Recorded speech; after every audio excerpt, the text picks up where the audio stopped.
జకరియా గ్రంథం 8వ అధ్యాయం. జకరియా గ్రంథం 8వ అధ్యాయము 8వ వచనాన్ని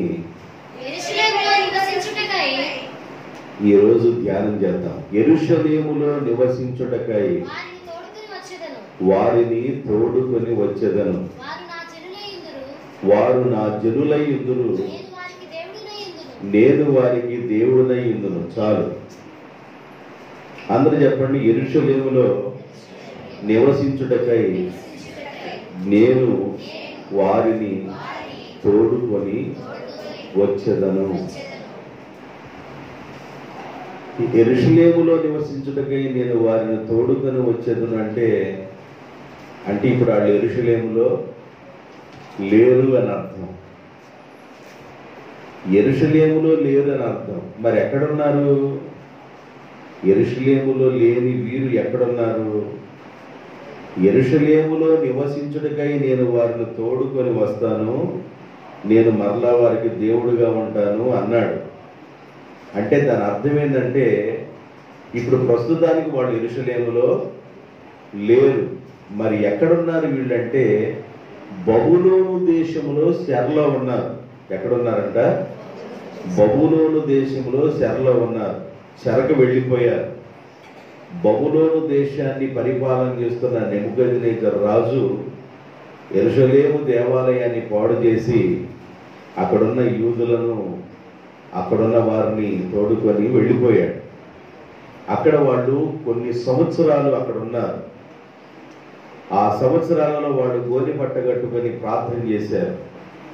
దానియేలు గోని పట్ట కట్టుకొని ప్రార్థన చేశాడు, అయ్యా మా ప్రాంతానికి మమ్మల్ని తీసుకెళ్ళవా, మాకు విడుదల దయచేవని ఉపవాసాలుండి గోని పట్ట కట్టుకొని దానియేలు ఏడ్చాడు. షడ్రకు అక్కడే ఉన్నాడు, మెషకు అక్కడే ఉన్నాడు, అబెద్నెగో అక్కడే ఉన్నాడు, మరి పెద్ద పెద్ద వాళ్ళందరూ అక్కడే ఉన్నారు. వీళ్ళందరూ చెరలో ఉన్నారు. చెర నివాసంలో ఉన్న వీళ్ళని 70 సంవత్సరాలు గడిచిన తర్వాత కోరేషు రాజు ప్రభుత్వ కాలంలో మీరు మీ దేశానికి వెళ్ళిపోండి అని చెప్పాడు. దేవునికి స్తోత్రం, హల్లెలూయా. క్రీస్తుకు పూర్వం 538వ సంవత్సరంలో ఆ చెర నుండి వాళ్ళు విముక్తి పొంది వారు యెరూషలేము యొక్క ప్రాంతానికి మరలా రాబోతున్నారు.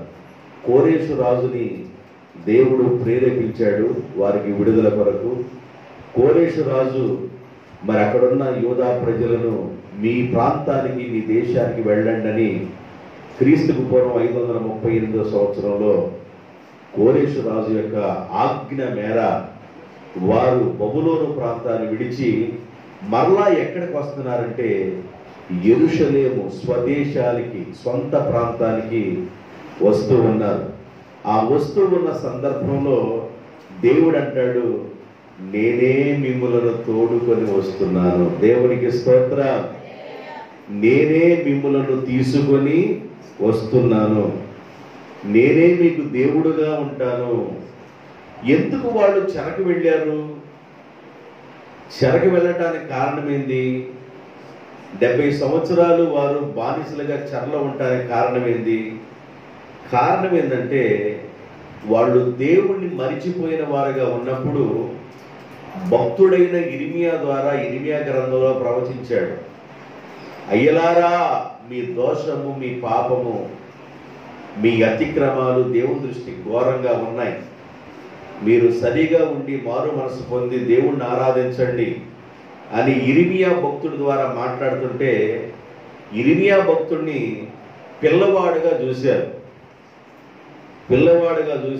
నువ్వు చెప్పేది ఏందన్నట్లుగా చూశారు. ఇర్మియాని దేవుడు చిన్న వయసులో సేవకు పిలిచాడు.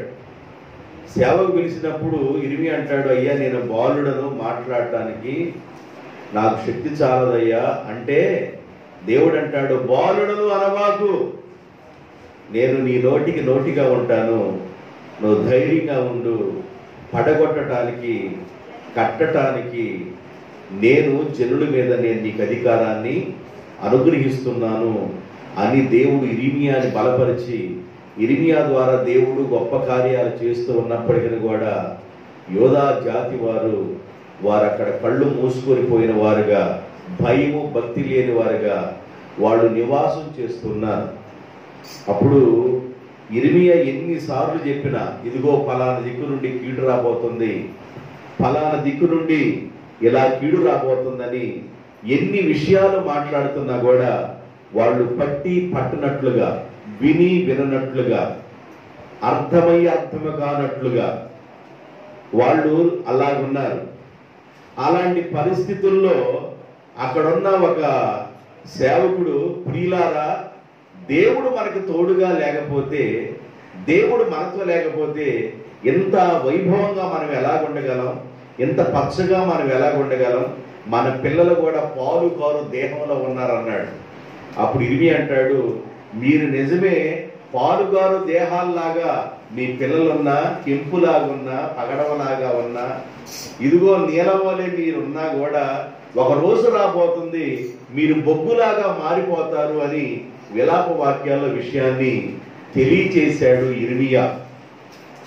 ఎన్ని విషయాలు చెప్పినా, ఎన్నిసార్లు చెప్పినా, ఎన్నో విషయాలు వాళ్ళకి బోధించిన వాళ్ళ కళ్ళు మూసుకుపోయిన వారుగా, కళ్ళు తెరవబడకుండా వాళ్ళ ఇష్టానుసారమైన జీవితంలో, వారి బానిసత్వంలోనూ వారి పాపంలో వాళ్ళు నివాసం చేస్తా ఉన్నారు. ఎన్నిసార్లన్నా చెప్పండి, ఎనిగితోడు తెచ్చి ఏడాది ఉతికినా అది నలుపేనయ్యా, తెలుగు కాదయ్యా అన్నట్లుగా వారి పరిస్థితులు మారిపోయినాయి. బబులోను రాజు రానే వచ్చాడు, వాళ్ళని తీసుకొని యెరూషలేము పట్టణాన్ని పాడుదెబ్బగా చేసి వాళ్ళని తీసుకొని వెళ్ళిపోయాడు. బబులోను దేశాన్ని చెరకు వెళ్ళిపోయాడు.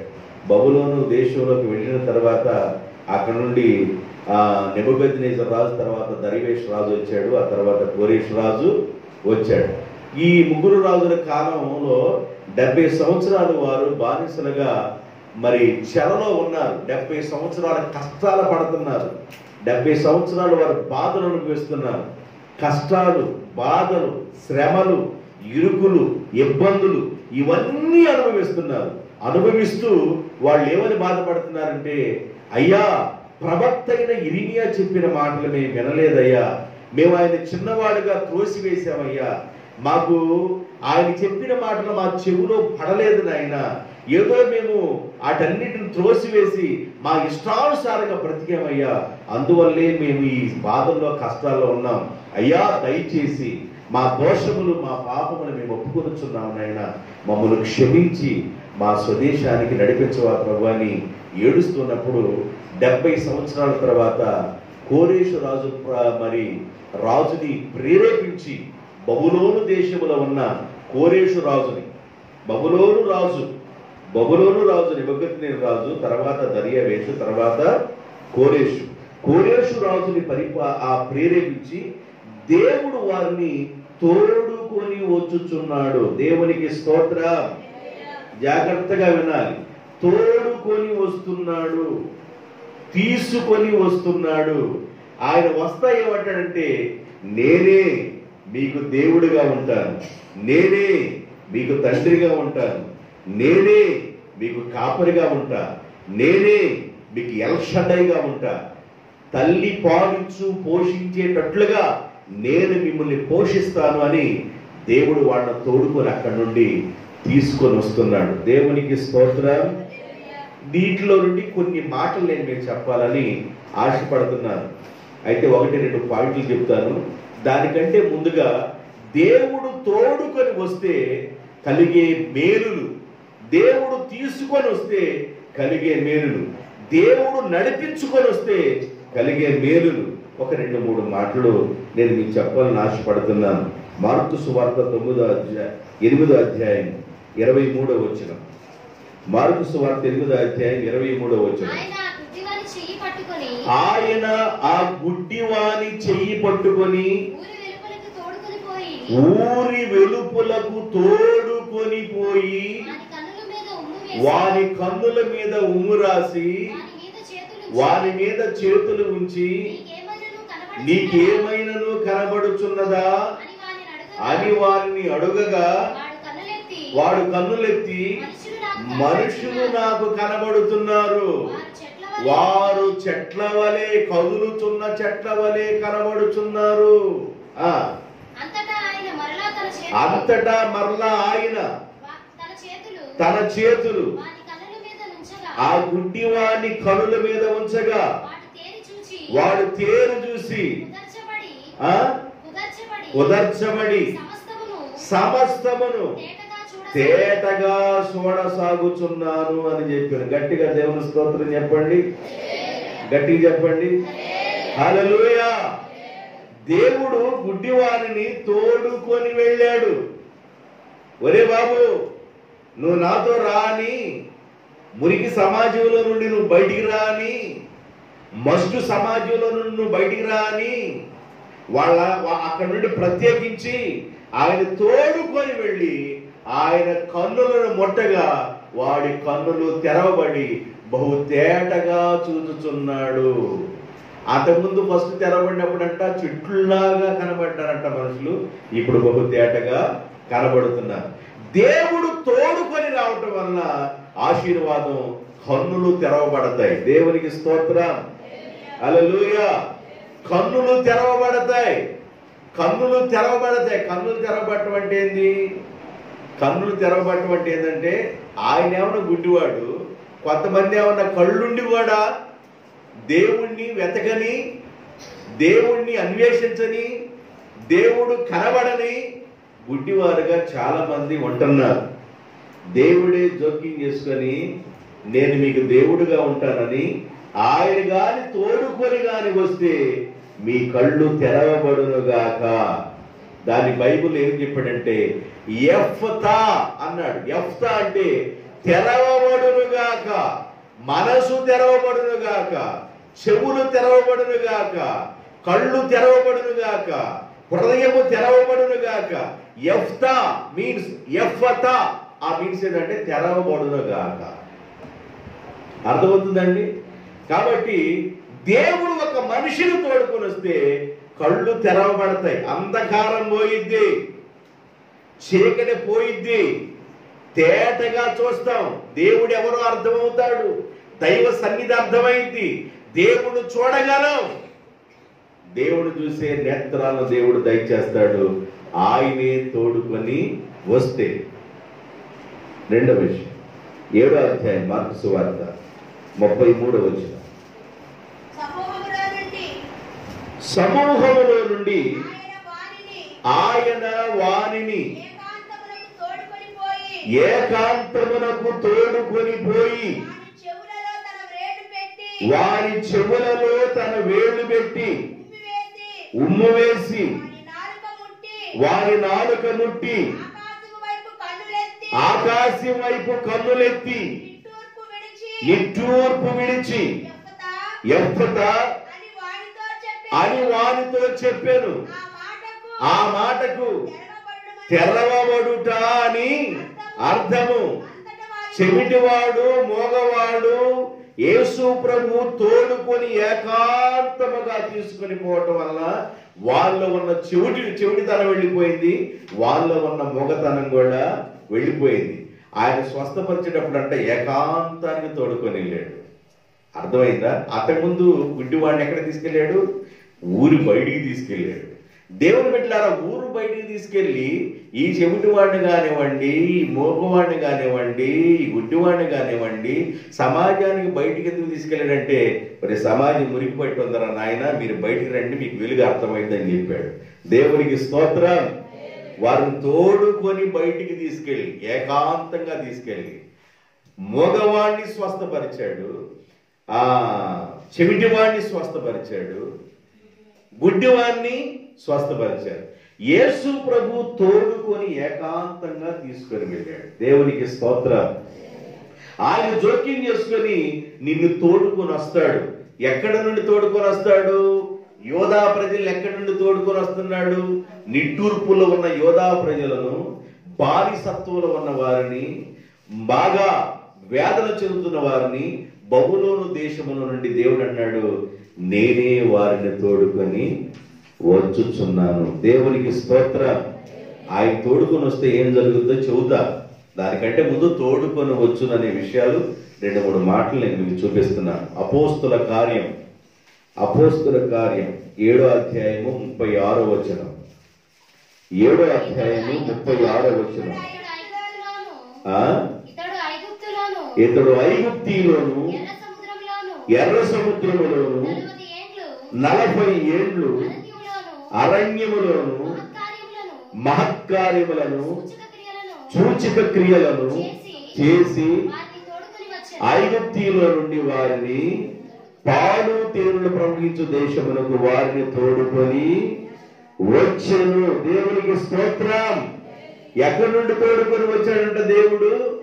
ఐగుప్తి దేశములో నుండి పాలు తేనెలు ప్రవహించు దేశానికి, బానిసత్వంలో నుండి ఆశీర్వాదంలోనికి, వెంటి చాకిర్లో నుండి ఆశీర్వాదంలోనికి, నిట్టూర్పుల్లో నుండి ఆశీర్వాదంలోనికి, పాప కోపంలో నుండి వెలుగులోనికి దేవుడు వారిని తోడుకొని ఆశీర్వాదకరమైన స్థలానికి నేనే వారిని తోడుకొని వచ్చాను.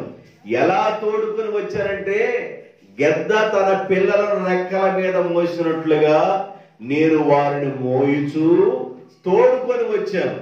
ఎలా నేను తోడుకొని వచ్చానంటే, పాలిచ్చు గొర్రెలను మెల్లగా నడిపిస్తూ చిన్న పిల్లలను నేను ఎత్తుకొని నా రొమ్మున ఆనించుకొని వాళ్ళని నేను నడిపించాను. అంటే పగలు మేఘస్తంభంలో ఉండి రాత్రి అగ్ని స్తంభంలో ఉండి వారికి ఏ బాధ కలగకుండా, ఏ కీడు రాకుండా వారిని కాపాడుతూ నేను వారిని తోడుకొని వచ్చిన దేవుడను. దేవునికి స్తోత్రం. అర్థమవుతుందండి? కష్టకాలంలో ఉన్నప్పుడు దేవుడు నిన్ను బయటికి తీసుకొచ్చాడు, బాధల్లో ఉన్నప్పుడు బయటికి తీసుకొచ్చాడు, నిట్టూర్పులో ఉన్నప్పుడు బయటికి తీసుకొచ్చాడు, ఏమి జరగని పరిస్థితి ఉన్నప్పుడు బయటికి తీసుకొచ్చాడు, కన్నీటి సాగరంలో ఉన్నప్పుడు దేవుడు బయటికి తీసుకొచ్చాడు, ఎన్నో కష్టాలు శ్రమలు పడుతుంటే వాటన్నిటిలో నుండి దేవుడు బయటికి తీసుకొచ్చాడు, మరణానికి సమీపంగా వెళ్ళినప్పుడు వాటిలో నుండి దేవుడు బయటికి తీసుకొచ్చాడు, రోడ్డు ప్రమాదం ద్వారా దేవుడు నిన్ను బయటికి తీసుకొచ్చాడు, లారీ ప్రమాదం ద్వారా దేవుడు నిన్ను బయటికి తీసుకొచ్చాడు, బస్సు ప్రమాదం ద్వారా దేవుడు నిన్ను బయటికి తీసుకొచ్చాడు, యాక్సిడెంట్ ప్రమాదాల నుండి దేవుడు నిన్ను బయటికి తీసుకొచ్చాడు, ఎన్నో పరిస్థితుల నుండి, కరెంటు షాకుల నుండి, ఎన్నో పరిస్థితుల నుండి ప్రభు నిన్ను బయటికి తోడుకొని ఎందుకు వచ్చాడంటే ఆశీర్వాదంలోనికి నిన్ను నడిపించాలని. దేవునికి స్తోత్రం. హల్లెలూయా. వీటన్నిటిలో నుండి ప్రభు మనల్ని ఎందుకు తీసుకొస్తాడంటే ఆశీర్వాదకరమైన మెట్టులోనికి మనల్ని తీసుకెళ్ళడానికి ఆయన మనల్ని తోడుకొని వస్తున్న దేవుడుగా ఉన్నాడు. నేను మిమ్మల్ని తీసుకొని వస్తాను, మిమ్మల్ని తోడుకొని వస్తాను. ఎలాగంటే తల్లి తన బిడ్డను ఎలాగైతే పొట్టుకొని తీసుకొస్తుందో, గ్రద్ద తన పిల్లలను రెక్కల మీద ఎలా మోసుకుంటా తీసుకొస్తుందో, పాలిచ్చు గొర్రెలు ఎలాగ ప్రభు వాటిని మోస్తూ మెల్లగా నడిపిస్తూ చిన్న గొర్రెల్ని ఎత్తుకొని ఆయన నడిపిస్తూ ఉన్నాడో, అలాగా నేను జాగ్రత్త తీసుకొని నేను మిమ్మల్ని తోడుకొని వస్తున్న దేవుడుగా ఉన్నాను. ఆమేన్. హల్లెలూయా. నేను మిమ్మల్ని తోడుకొని వస్తున్నాను. బానిసత్వంలో ఉన్న, దాసత్వంలో ఉన్న, చెరలో ఉన్న యోధా ప్రజలను బబులోను ప్రాంతం నుండి దేవుడు అన్నాడు, నేనే మిమ్మలను తోడుకొని వస్తున్నాను. దేవునికి స్తోత్రం. 1-2-3 మాటలు చెప్తాను. నేను మీకు ఉపోద్ఘాతం చెప్పాను, అర్థమవుతుందా? రేపు 2 మాటలు చెప్పి నేను వాక్యాన్ని ముగింపులోకి తీసుకెళ్తాను. ఆయన తోడుకొని రావటం వల్ల ఏం జరుగుతుంది చెప్తాను. 1 రాజుల గ్రంథం 4వ అధ్యాయం, దానికంటే ముందుగా ఓషియా గ్రంథం 2వ అధ్యాయము, ఓషియా గ్రంథం 2వ అధ్యాయము 14-15 వచనాలు. పిమ్మట దాన్ని ఆకర్షించి అరణ్యములోనికి కొనిపోయి అక్కడ నుండి తోడుకొని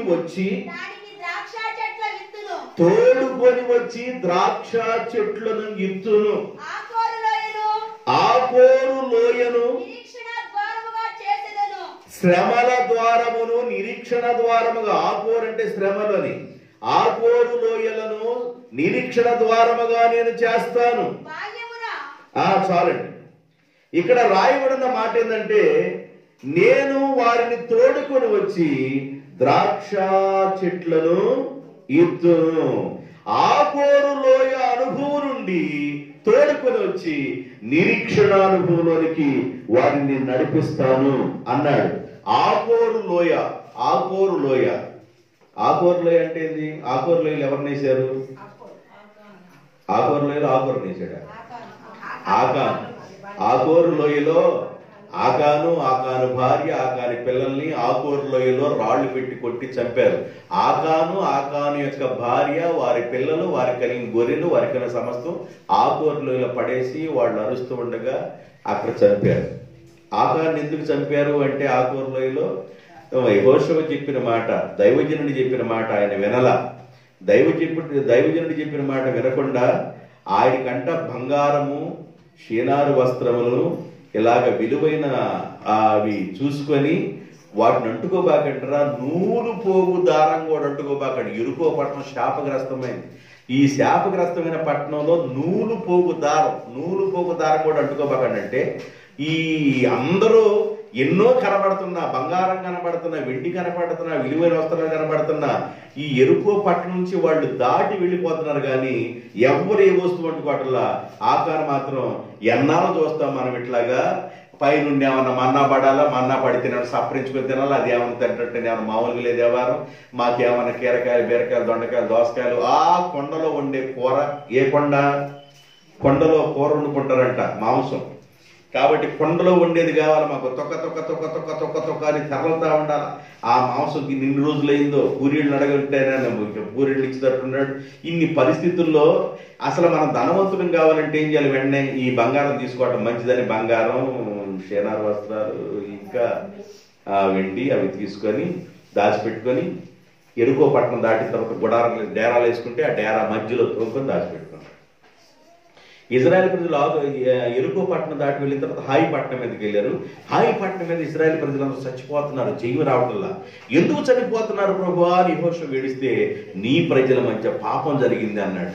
అయ్యా ఎవరో తప్పు చేశారని దేవుడు చెబుతున్నాడు, ఒప్పుకుంటారా అంటే ఎవరు ఒప్పుకోవాలి. ఎందుకంటే దొరికితే కదా దొంగ, దొరకపోతే దొరబాబే. కాబట్టి ఇలాంటి పరిస్థితులు ఎవరు ఒప్పుకోవాలి? సీట్లు వేసిన తర్వాత ఆకాని మీదకి వచ్చింది. ఏమై అంటే నిజమే నేను తీసుకున్నాను అన్నాడు. ముందు చెప్పకూడదా? దరిద్రుడా, ఎంత పని జరిగింది, ఎంతోమంది చచ్చిపోయారు నీ ద్వారా, ముందు చెప్పకుండా ఈ పని చేసేవు నువ్వు అని చెప్పేసి ఆ బంగారాన్ని వెండిని తీసుకొచ్చి పడేసి ఇక ఈళ్ళ కూడా వాళ్ళు ఏమైనా అవి పడేశారు. ఈళ్ళ కూడా తీసుకెళ్ళిపోయి ఆకుకూరలలో పడేశారు.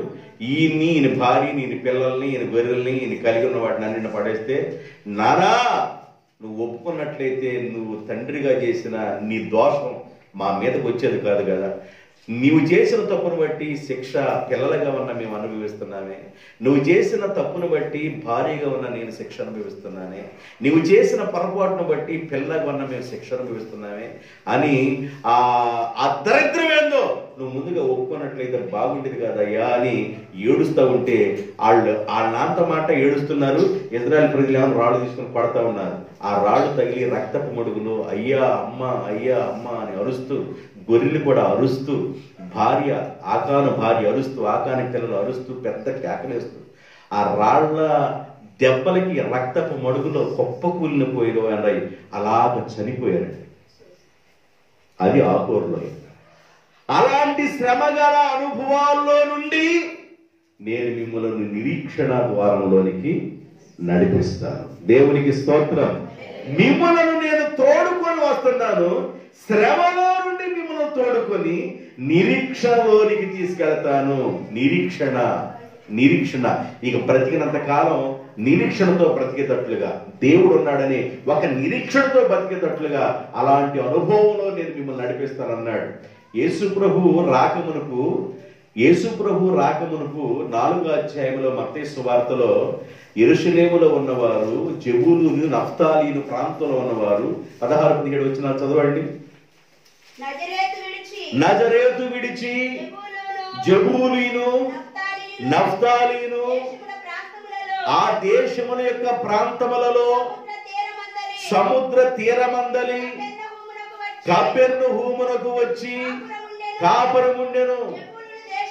జెబూలూను దేశమును, నఫ్తాలి దేశమును, యోర్దానుకు అవతలున్న ప్రాంతంలో ఉన్నవారు, సముద్ర తీరమున ఉన్న అన్యజనులు నివసించు గలిలయయు చీకటిలో కూర్చొని ఉన్న ప్రజలను గొప్ప వెలుగు చూసి మరణ ఛాయల్లోనూ మరణ ప్రదేశంలో ఉన్నవారు వెలుగు ఉదయించను అని ప్రవక్త అయిన యెషయా ప్రవచించిన మాట నెరవేరును. మరణ ఛాయలో ఉన్నవారు, మరణపు నీడలో ఉన్నవారు, మరణపు అంచుల్లో ఉన్నవారికి యేసు ప్రభు వెళ్ళంగలే నిరీక్షణ కలిగెను. దేవునికి స్తోత్రం. నిరీక్షణ ద్వారములోనికి మిమ్మల్ని నడిపిస్తాను. ఆ కోరు లోయలో నుండి, శ్రమల అనుభవంలో నుండి నేను మీకు నిరీక్షణ ద్వారములోనికి మిమ్మల్ని నడిపిస్తాను. చీకటిలో నుండి, మరణ ఛాయల్లో నుండి, మరణ పంచుల్లో నుండి నేను మీకు వెలుగును ఉదయింపజేసి నిరీక్షణ ద్వారములోనికి నేను మిమ్మల్ని తోడుకొని వస్తాను. నేను మిమ్మల్ని తోడుకొని వచ్చి ద్రాక్ష చెట్టునిస్తాను. దేవునికి స్తోత్రం. నిజమైన ద్రాక్షవల్లి నీవే, నిత్యమైన సంతోషము నీలోనే. నిజమైన ద్రాక్షవల్లి నీవే, నిత్యమైన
సంతోషము నిజమైన ద్రాక్షవల్లి.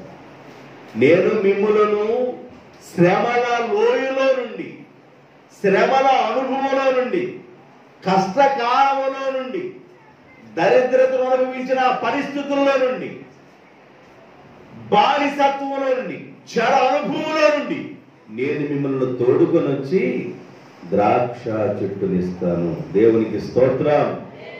ద్రాక్ష చెట్టునిస్తా. ద్రాక్ష చెట్టు ఎవరు? ప్రభు యేసుక్రీస్తు. నేను నిజమైన ద్రాక్షవల్లి. తీగలో మీరు నాకు వేరుగా ఉండి మీరేమీ చేయలేరు.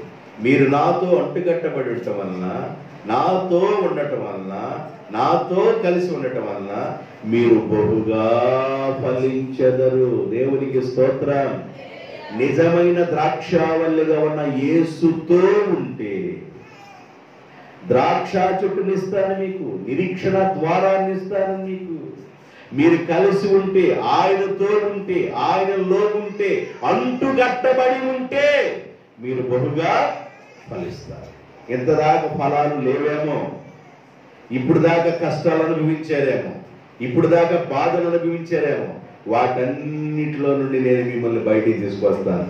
నిందలు అనుభవించిన కాలం ఇక చాలు, బాధలు అనుభవించిన కాలం ఇక చాలు, నిట్టూర్పులు విడిచిన కాలం ఇక చాలు, ఏడ్చిన కాలం ఇక చాలు, దుఃఖపడిన దినాలు ఇక చాలు. వాటన్నిటిలో నుండి నేను మిమ్మల్ని నిరీక్షణ ద్వారంలోకి తీసుకొస్తాను, సంతోషంలోకి తీసుకొస్తాను. ద్రాక్షవల్లితో మీరు ఉండటం వల్ల, ద్రాక్ష చెట్టుతో మీరు ఉండటం వల్ల మీరు నిర్భయముగా ఉంటారు, భయము లేని వారుగా మీరు ఉంటారు అన్నాడు దేవుడు. దేవునికి స్తోత్రం. రాజుల మొదటి గ్రంథం 4వ అధ్యాయము 25వ వచనం. రాజుల మొదటి గ్రంథం 4వ అధ్యాయము 25వ వచనం. సొలొమోను దినములన్నిటను ఇశ్రాయేలు వారేమి, యోదా వారేమి, దాను మొదలుకొని బేర్షాబా వరకును తమ తమ ద్రాక్ష చెట్ల క్రిందను వారు నిర్భయముగా నివసించుదురు. దేవునికి స్తోత్రం. దాను మొదలుకొని బేర్షాబా వరకు తమ తమ ఆ ఇజ్రాయేల్ ప్రజలందరూ ఆయన పిల్లలుగా ఉన్నవారు వారి వారి ద్రాక్ష చెట్ల కింద నిర్భయముగా నివసింతురు. ద్రాక్ష చెట్టు దగ్గరికి వస్తే ఎట్లా ఉంటారంట? భయం ఉండదు. పాట పాడేవాడు ఇదివరకు. ఇప్పుడు ఎవరు పాడుతున్నారు? అన్ని గ్యాబ్లింగ్ పాటలన్నీ. భయమో చందకు భక్తుడా, ఈ అలజళ్ళు చూచినప్పుడని భయము చందకు నీవు, దిగులు చందకు నీవు, భయము చందకు నీవు, దిగులు చందకు నీవు, ఏమిచ్చిన యేసయ్య ఉన్నాడు.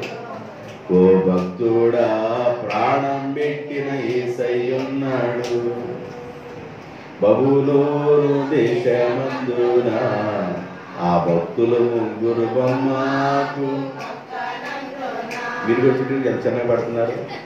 బబులోను దేశమందున ఆ భక్తులు ముగ్గురు బొమ్మకు మొక్కనందున పట్టి బంధించి రాజు కరగా లేచాడు. మీరు ఏడపడితే అడైపోకండి. పట్టి బంధించి రాజు అగ్నిలో పడవేసే, పట్టి బంధించి రాజు నాలుగో వాడు తిరగలేదా, రాజు రమ్మని పిలవలేదా. చూసారా? వారి వారి ద్రాక్ష చెట్ల కింద వారు భయము బెదురు లేకుండా నిర్భయముగా ఉందరు. దేవునికి స్తోత్రం.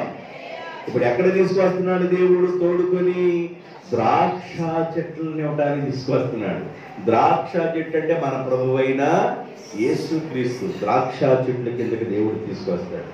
కాబట్టి ఈ ఆశీర్వాదంలో ప్రభు మనం నడిపించినప్పుడు మనం ఏం చేయాలంటే దేవుడిచ్చే ఆశీర్వాదముల నుండి మనం ఒక పని చేయాలి. మొదటి సమూయేలు గ్రంథం 8వ అధ్యాయము 15వ వచనం. మొదటి సమూయేలు గ్రంథం 8వ అధ్యాయము 15వ వచనం. నీ ధాన్యములోను నీ ద్రాక్ష పండ్లలోను 10వ భాగము తీసి తమ పనివార జనమునకును సేవకులకును ఈ 10వ భాగం తీసుకొచ్చి పనివారెవరు? ఆయన సేవ చేసే పనివారు, సేవకులకు, ఆయన పనిచేస్తున్న సేవకులకు తీసుకొచ్చి ఇవ్వాలి. బలిపీఠం దగ్గర పరిచయం చేస్తున్న దైవజనులకి ఆ దశమ భాగాన్ని నీవు ఇవ్వాలి. నీ పండిన పంటలో నుండి, నీ ద్రాక్షాల పంటలో నుండి, నీ ప్రతి పంటలో నుండి 10వ భాగాన్ని తీసుకొచ్చి బలిపీఠం దగ్గర సేవ చేస్తున్న పనివారికి, సేవ చేస్తున్న యాజకులకి, సేవ చేస్తున్న వారికి నీవు 10వ వంతు చెల్లించాలి. దేవునికి స్తోత్రం. కారణం ఏంది? నేను ఎక్కడి నుండి తీసుకొచ్చాను? శ్రమల లోయలో నుండి తీసుకొచ్చాను. నిన్నెక్కడి నుండి తీసుకొచ్చాను? దాసత్వంలో నుండి తీసుకొచ్చాను. నిన్నెక్కడి నుండి తీసుకొచ్చాను? చెరలో నుండి తీసుకొచ్చాను. నిన్నెక్కడి నుండి తీసుకొచ్చాను? మరణ పంచుల్లో నుండి తీసుకొచ్చాను. నిన్నెక్కడి నుండి తీసుకొచ్చాను? నీ రోగాన్ని బాగు చేసి తీసుకొచ్చాను. నిన్నెక్కడి నుండి తీసుకొచ్చాను? అపాయాల్లో ఉన్న నేను అపాయాన్ని తప్పించి నిన్ను క్షేమములో తీసుకొచ్చాను. కనుక నువ్వేం చేయాలంటే నీ భాగాన్ని దేవునికి ఇవ్వాలి. దేవునికి స్తోత్రం. నీ భాగమును దేవునికి ఇవ్వాలి. దేవునికి ఇచ్చే భాగం కూడా ఎలాగ ఇవ్వాలంటే సంతోషంగా ఇవ్వాలి. దేవునికి స్తోత్రం. సంతోషంగా దేవునికి ఇవ్వాలి. కారణం ఏంటంటే ఎన్నో నీకు చేశాను, ఎన్నో పరిస్థితుల్లో నేను తప్పించాను కనుక నీవు ఇప్పుడు ఈ రోజున నిర్భయంగా ఉన్నావంటే, ఈ రోజు భయం లేని వ్యక్తిగా, బెదురులేని వ్యక్తిగా, ధైర్యంగా ఉన్నావంటే నీ ధైర్యము నీ దేవుడే కనుక నీ దేవునికి నీ భాగాన్ని నీవు ఇవ్వాలి. నెంబర్ 1, ఆకోరు లోయ అనుభవం నుండి ఎక్కడ తీసుకొచ్చాడంట?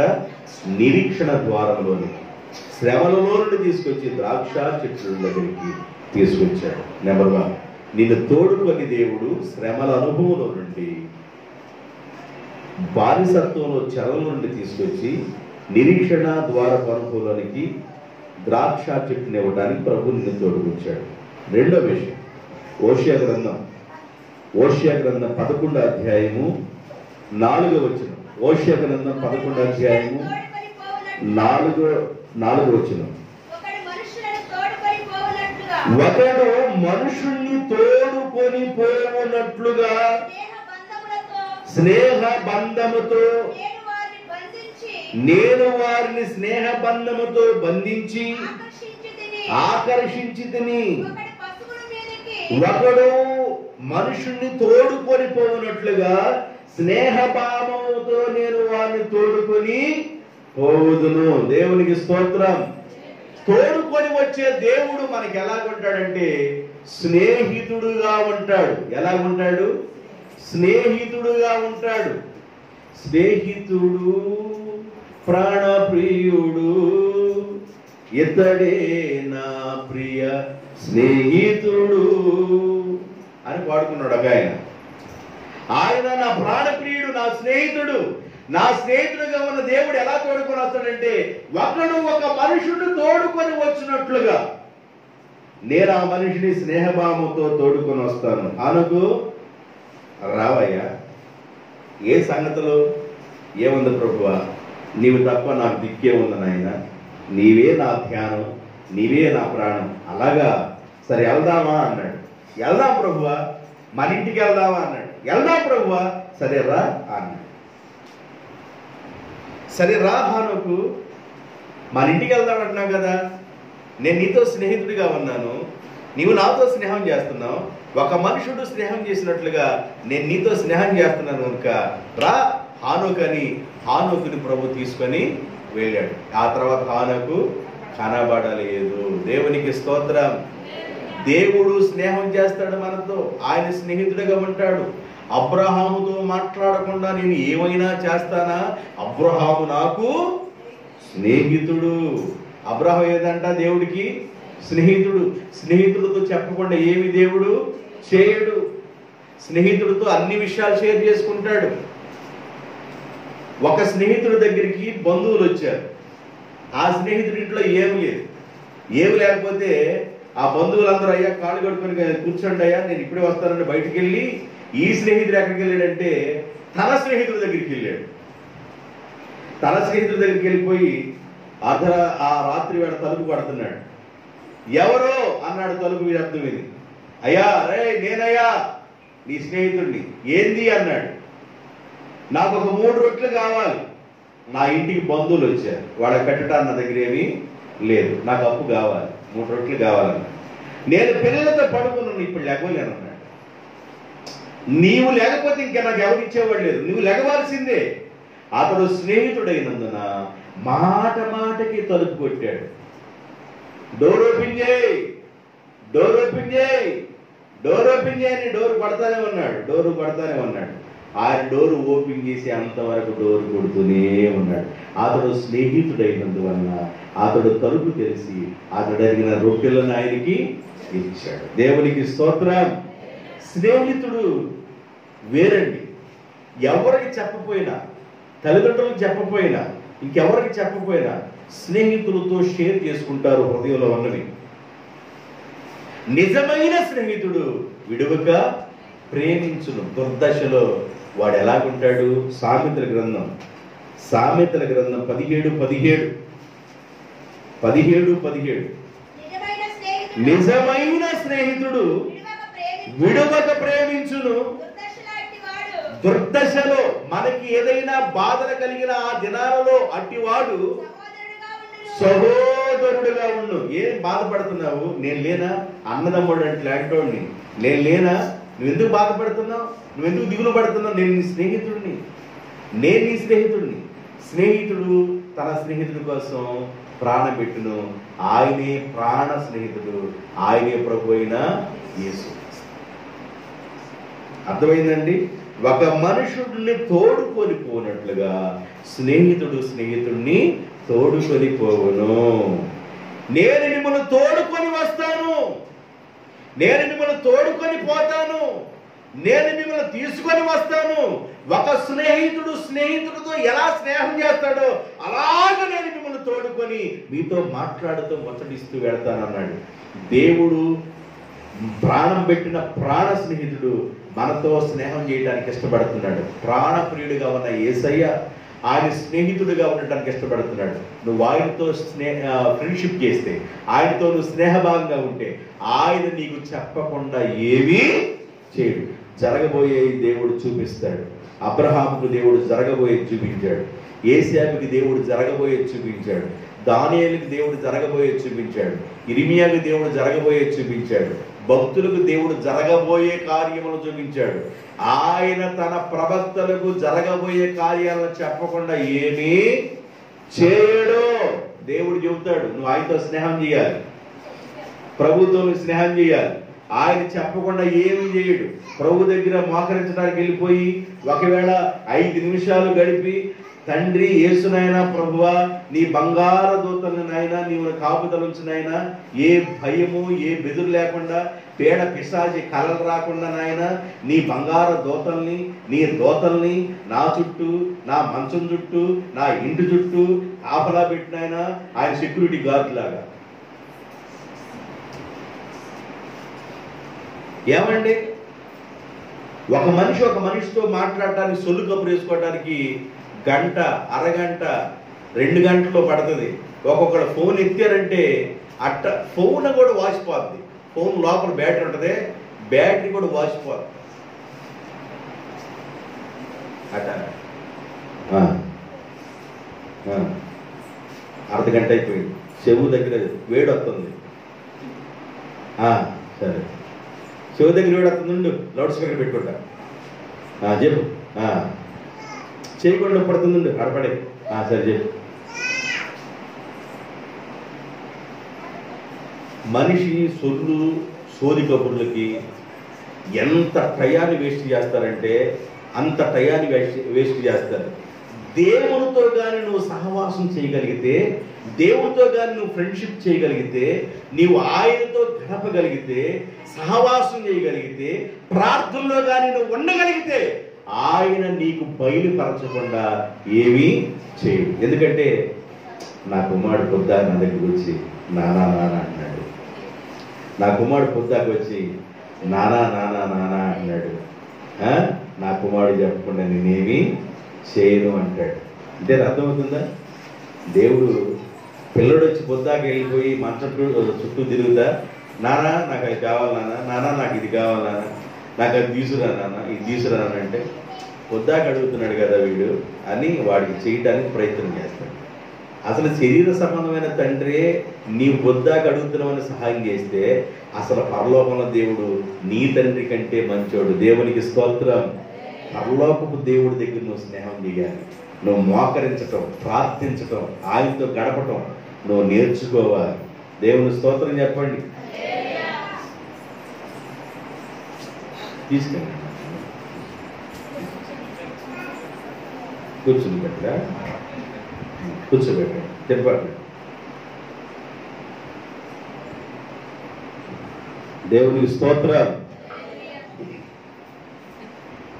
వాకింగ్ చెప్పేటప్పుడు నాకు జల్లైనా పిల్లైనా ఒకటే, అందరూ ఒకటే. మీ పిల్లలైనా ఆడపిల్లల్ని ఎందుకు బంగారం చూసుకున్నాడు పాస్టర్ గారు, మా పిల్లల్ని ఊరుకుంటున్నాడు పాస్టర్ గారు. అర్థమైందా? నాకు ఏ జల్లైనా ఒకటే.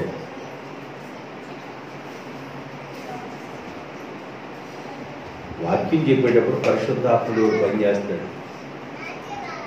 ఆ మధ్య ఫోన్ చేసి ఒక అబ్బాయి అన్నాడు, అయ్యా మా వదిన మాకు బాగాలేదయ్యా. నేను ఇంటి దగ్గరే ఉన్నాను, బయట కూర్చోను.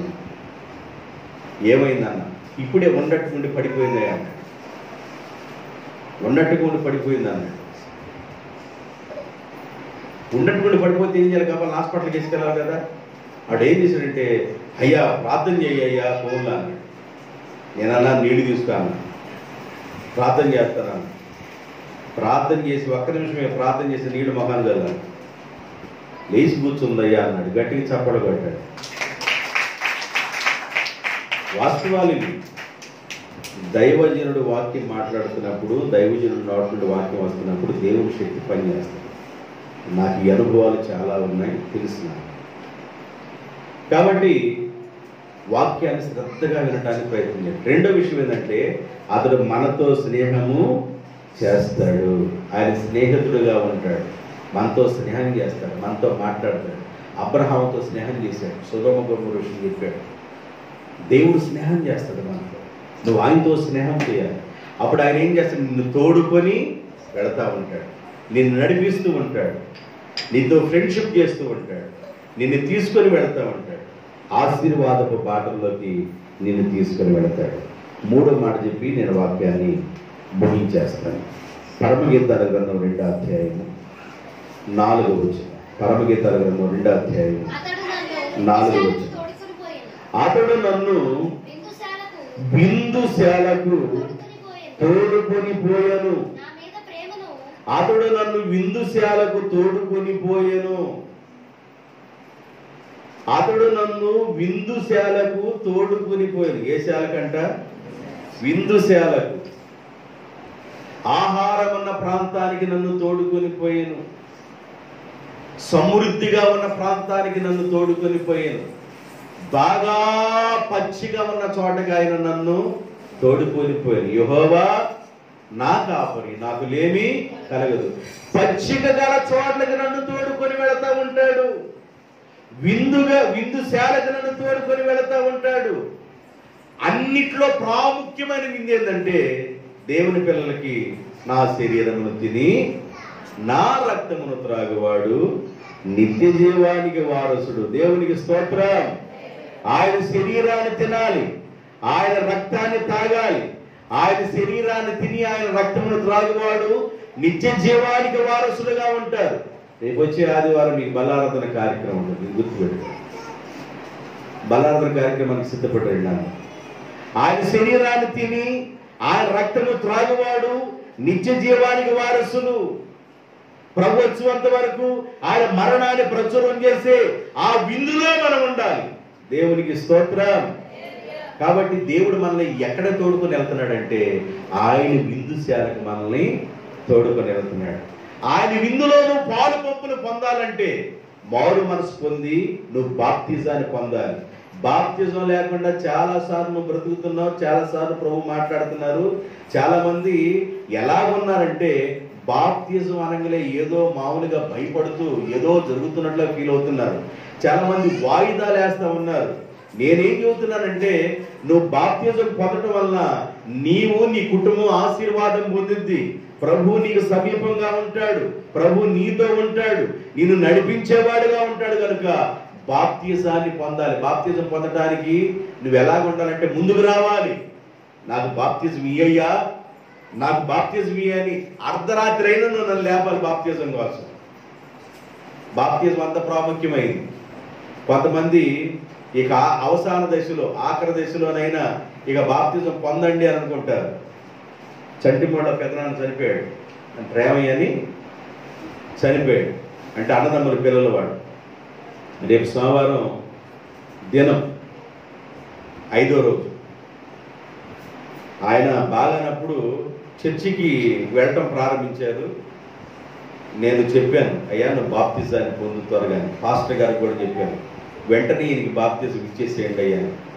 ఒక పురుషుడు మారి ప్రభు దగ్గరికి వస్తున్నాడంటే ఆయన ఎన్నో బలహీనతలను ఒప్పుకొని వస్తాడనమాట. ఒక పురుషుడు ప్రభు దగ్గర రావడం అంటే తెల్ల బట్టలు కట్టుకున్నాడు, పెద్దచ్చు బైబిల్ కొనుక్కున్నాడు. ఎన్నడూ చర్చికి వెళ్ళిన మనిషి ఇక చర్చికి వెళ్ళాలని ప్రారంభించి చర్చికి వెళుతున్నాడు. తనకి భయం వచ్చింది, చచ్చిపోతానని భయం వచ్చిందో, లేకపోతే నా బిడ్డలకు దూరం అయిపోతానని భయం వచ్చిందో, నా కుటుంబానికి దూరం అయిపోతానని భయం వచ్చిందో, ఈ రోగం నన్ను సాగుకే తీసుకెళ్తానని భయం వచ్చిందో, ఎలాంటి భయమన్నా కలగనివ్వండి, ఆయన దేవుని దగ్గరికి వచ్చేసాడు. ఎన్నో వాటి నుంచి తప్పించబడ్డాడు. యాక్సిడెంట్ అయింది, యాక్సిడెంట్ల నుండి తప్పించబడ్డాడు. భయంకరమైన యాక్సిడెంట్ అయింది, దాని నుండి తప్పించబడ్డాడు. ఇంకొకటి వచ్చింది, దాని నుండి తప్పించబడ్డాడు. రోగం వచ్చింది. ఇప్పుడు ఏం చేశాడంటే మనిషి ఇక దేవుడేనని ఆ దేవుని దగ్గరికి వెళుతున్నాడు. వెళతా ఇక కృతజ్ఞత కూటం పెట్టుకుని నన్ను పిలిచారు. అయ్యా, మరణంలో నుండి నేను వచ్చానయ్యా, పాములోకి వెళ్ళిపోయానయ్యా, నాకున్న రోగంలో పాములోకి వెళ్ళిపోయి ఇక నా ఇల్లు నేను చూస్తానా, నా పిల్లలు నేను చూస్తానా అని ఆ పాములోకి వెళ్ళినప్పుడు ఇక నేను దేవుని దగ్గరికి వెళ్తాను అని నిర్ణయం తీసుకున్నానయ్యా. ఈ రోగం నుండి ఒడ్డేస్తానని అనుకున్నానయ్యా. దేవుడు రోగంలో నుండి నన్ను ఒడ్డేసి కోమ దశలో ఉన్న నన్ను తీసుకొని అన్నిటి నుండి విడిపించి సజీవుడిగా నన్ను దేవుడు నా పిల్లలను చూడటానికి, నా ఇల్లు చూసుకోవడానికి, నా భార్యను చూసుకోవడానికి నా ఇంటికి దేవుడు తీసుకొచ్చాడయ్యా. అందుకని కృతజ్ఞత కోటం పెట్టుకుంటున్నాను, నువ్వు రాయి అంటే నేను వెళ్ళాను ఆ కోటానికి కూడా. ఆ కోటానికి వెళ్ళినప్పుడు ఈ మాటే బోధించాను. ఏం బోధించారంటే, నువ్వు వెంటనే బాప్తిజం పొందాలి. పాస్టర్ గారి ఇంటికి వెళ్ళి కూర్చొని ఒక 5 నిమిషాలు మాట్లాడాను. ఆయనకి వెంటనే బాప్తిజం ఇవ్వండి అయ్యా. ఆయన నేను తీసుకుంటానంటే నేనేం తీనయ్యా అన్నాడు. నువ్వు త్వరపడి బాప్తిజం తీసుకోవాలయ్యా అన్నాడు. దాదాపు కొన్ని నెలలైంది. 3 రోజుల క్రితం మనిషి చనిపోయాడని చెప్పగలే నేను చాలా బాధపడ్డాను. బాప్తిజం చాలా ప్రాముఖ్యమైన దేవుని బిడ్డలారా. నువ్వు కావాలని అడగాలి. బాప్తిజం తీసుకో అని నిన్ను ఎవరు ఫోర్స్ చేయరు. బాప్తిజం పొందటం వలన ఆయన నీకు తోడుగా ఉండి నిన్ను నడిపిస్తాడు. దేవునికి స్తోత్రం. నీ కుటుంబంలోనూ చిక్కులను తొలగించి, అడ్డులను తొలగించి, ఆటంకాలను తొలగించి ఆయన నీతో ఉండి ఆయన ప్రయాణం చేస్తాడు. బాప్తిజం పొందాలి. బాప్తిజం పొందని వారులారా అమాయకంగా వినబాకండి, అమాయకంగా ఉండబాకండి. బాప్తిజాలు పొందండి, బాప్తిజం పొందండి. పొందటం వల్ల మీకు ఆశీర్వాదాలు వస్తాయి. దేవుడు మిమ్మల్ని దీవించిన గాక. తల్లంచండి, ప్రార్థన చేద్దాం.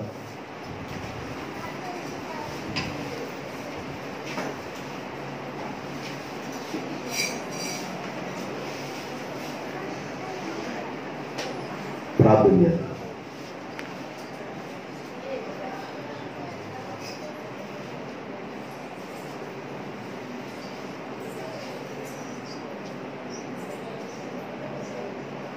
ఇంకా నువ్వు బాప్తిజం పొందుకుంటున్నావా? దేవుడు స్పష్టంగా మాట్లాడుతున్నాడు కదా నీతో. ఇరుకుల్లో ఉన్నావా? ఇబ్బందుల్లో ఉన్నావా? శ్రమల కొలుగులో ఉన్నావా? కష్టాల్లో ఉన్నావా? చెరలో ఉన్నావా? ఇబ్బందుల్లో ఉన్నావా?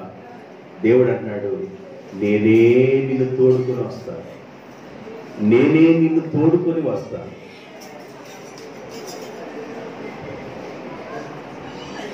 ప్రభు నిన్ను ఆకర్షిస్తున్నప్పుడు ఆయన మాటను త్రోసివేయబారు,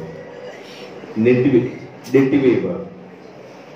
బాప్తిజాన్ని పొందకుండా నువ్వు ఉన్నట్లయితే బాప్తిజం పొందు, నీ క్షేమం. దేవుని ఆత్మ ద్వారా ఆయన సేవకుడిగా నిన్ను హెచ్చరిక చేస్తున్నాను. బాప్తిజపు అనుభవాలు లేకపోతే నువ్వు బాప్తిజం పొందు, నీకు మేలు. నాకు బాప్తిజం కావాలయ్యా అని కోరు. దైవజనుడు సిద్ధంగా ఉంటాడు ఎప్పుడు బాప్తిజం ఉంటాడు.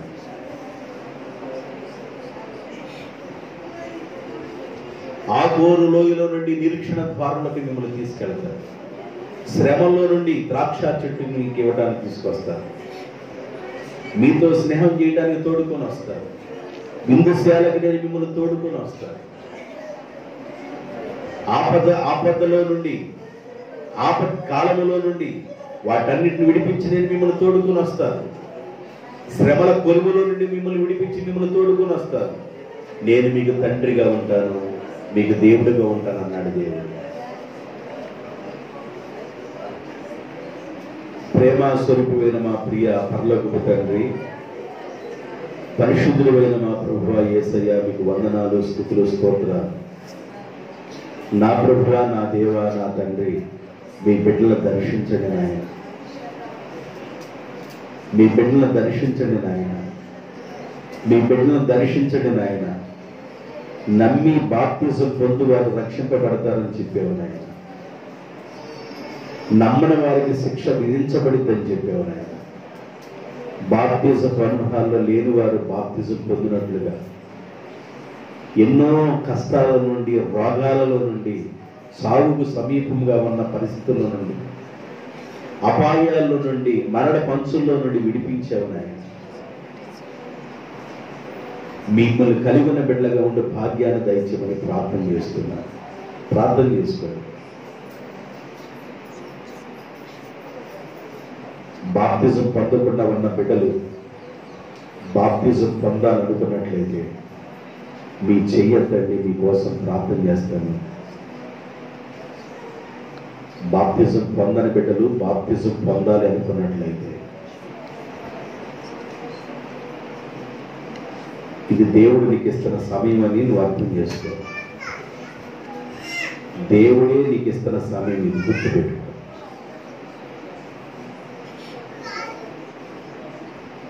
దేవా నీకు స్తోత్రాలు, దేవా నీకు స్తోత్రాలు. రక్షకుడిని వెంబడించాలని సిగ్గుపడకుండా నా జీవిత కాలం అంతా నమ్మకంగా నేను బ్రతకాలనుకున్నా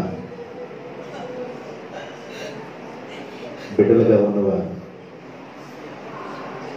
మీ కుడి చేయిని చూపించండి, మీకోసం నేను ప్రార్థన చేస్తాను. బాప్తిజం పొందాలనుకున్నట్లయితే వారి కోసం నేను ప్రార్థన చేస్తాను. దేవుడు దీవించుగాక.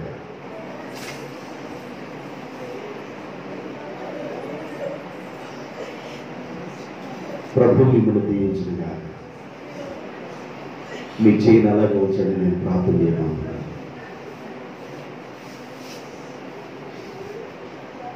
ప్రేమాస్వరూపుడైన మా ప్రియ పరలోకపు తండ్రి, పరిశుద్ధుడైన మా ప్రభువా యేసయ్య, మీకు వందనాలు, స్తుతులు, స్తోత్రాలు. మీ సన్నిధిలో ప్రార్థన చేస్తున్నాను నాయన. నమ్మి బాప్తిజం పొందువారు రక్షింపబడతారు, నమ్మని వారికి శిక్ష విధించబడుతుందని చెప్పారు. మీ సన్నిధానంలో ఉన్న మీ బిడ్డల కోసం ప్రార్థన చేస్తున్నానయ్యా. కష్టాలలో నుండి, శ్రమల పొరుగులో నుండి నిరీక్షణ ద్వారంలోకి నడిపించే దేవుడు మీరని సెలవిచ్చిన మీ మాటను బట్టి వలన మీ బిడ్డలను దీవించమని ప్రార్థన చేస్తున్నాను. మీ బిడ్డలను దీవించండి నాయన. మీ ఆశీర్వాదం చేత మీ బిడ్డలు నింపండి నాయన. మీ బలము చేత మీ బిడ్డలు నింపమని ప్రార్థన చేస్తున్నాను. ఉన్నతమైన దీవెనలు మీ బిడ్డల మీదకి రానిమని బాప్తిసపు అనుభవంలో ఉన్న మీ బిడ్డల బట్టి వందనాలు చెల్లిస్తూ యేసు నామములో ప్రార్థన చేయించున్నాను తండ్రి.